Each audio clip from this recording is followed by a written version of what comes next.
हमारे उस विरोध को खारिज किया गया वहां के रिटर्निंग ऑफिसर के द्वारा। उनका नामांकन स्वीकृत होने लायक नहीं है। जांच नहीं होती है तब तक वो चुनाव लड़ने के लिए अयोग्य है। उनके नामांकन को स्वीकृत कर दिया है। उनकी योग्यता और अयोग्यता के बारे में निर्णय लिया जाना है। नमस्कार, स्वागत है आपका पीटीएन न्यूज में और मैं हूं आपके साथ अनुराधा। आपको बता दें, न्यायिक मामले एवं चुनाव आयोग प्रदेश के प्रमुख बीजेपी एसडी संजय का बयान सामने आया। उन्होंने कहा कि राजद की प्रत्याशी रोहिणी आचार्य का नामांकन वहां के रिटर्निंग ऑफिसर ने मुख्य चुनाव पदाधिकारी ने स्वीकार कर लिया।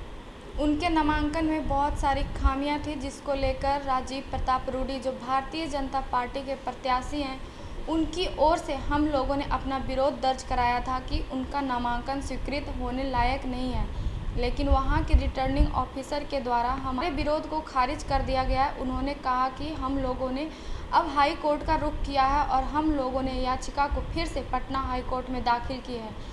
वो कहते हुए नजर आए कि यह लोक प्रतिनिधि अधिनियम 36/2 के अंतर्गत उनके अंदर यह अधिकार नहीं थे। उनका दायित्व है कि अगर कोई नामांकन किसी प्रत्याशी द्वारा दाखिल किया जाता है तो उसकी यह जांच करे। और क्या कुछ कहते हुए नजर आए, पहले आप वो बयान सुने। अब मैं माननीय श्री एसडी संजय जी से आग्रह करूंगा इस प्रेस वार्ता को संबोधित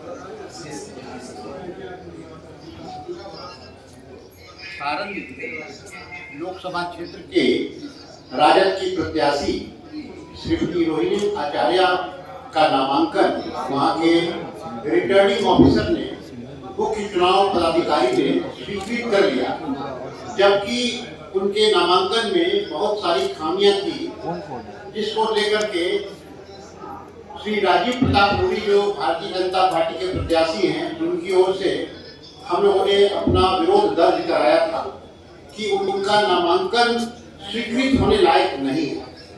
लेकिन क्योंकि हमारे उस विरोध को खारिज किया गया वहां के रिटर्निंग ऑफिसर के द्वारा, इसलिए हम लोगों ने हाईकोर्ट का रुख किया है और हम लोगों ने रिट याचिका पटना हाईकोर्ट में दाखिल की है। आपको बताऊं कि आमतौर पर रिट याचिका चुनाव संबंधी मामलों में कम दाखिल होती है, लेकिन ये एक ऐसा मामला सामने आया है जिसमें कि हमने ये रिट याचिका इसलिए दाखिल की है कि श्रीमती रोहिणी आचार्य के नामांकन पत्र पर लोक प्रतिनिधित्व अधिनियम के अंतर्गत जो वहां के रिटर्निंग ऑफिसर हैं, उनको एक जांच करनी थी। ये लोक प्रतिनिधित्व अधिनियम की धारा 36(2) के अंतर्गत उनके अंदर ये अधिकार नहीं थे और उनका दायित्व है कि अगर कोई भी नामांकन किसी प्रत्याशी के द्वारा दाखिल किया जाता है तो उसकी वो जांच करें, एक ब्रीफ समरी जांच करने के बाद अपना निर्णय लें। और उसमें हम लोगों ने श्रीमती रोहिणी आचार्य के खिलाफ यह कहा था कि श्रीमती रोहिणी आचार्य ये सर्वविदित है कि 7 वर्षों से अधिक से विदेश में रहती हैं, लगातार रहती हैं विदेश में। ये नहीं कि आते जाते रहती हैं, मगर विदेश में रहती हैं। उनका पासपोर्ट का स्टेटस क्या है, इस बारे में और अपने घर के बारे में, अपना रेजिडेंशियल हाउस के बारे में उन्होंने कोई जानकारी उसमें नहीं दी थी, सारे तथ्यों को छिपाया था।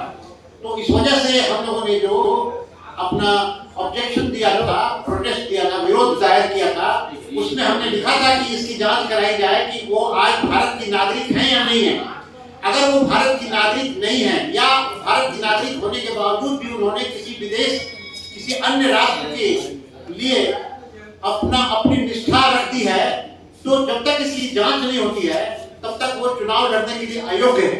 इस संदर्भ में मैं आपका ध्यान दिलाऊंगा कि भारत के संविधान के अनुच्छेद 84 और अनुच्छेद 102 में स्पष्टतया ये प्रावधान किया हुआ है कि जो व्यक्ति जिसकी निष्ठा भारत के साथ नहीं है या जो भारत के नागरिक होने के बाद उसने किसी दूसरे देश की नागरिकता ग्रहण कर ली है, तो वो चुनाव लड़ने के लिए अयोग्य है।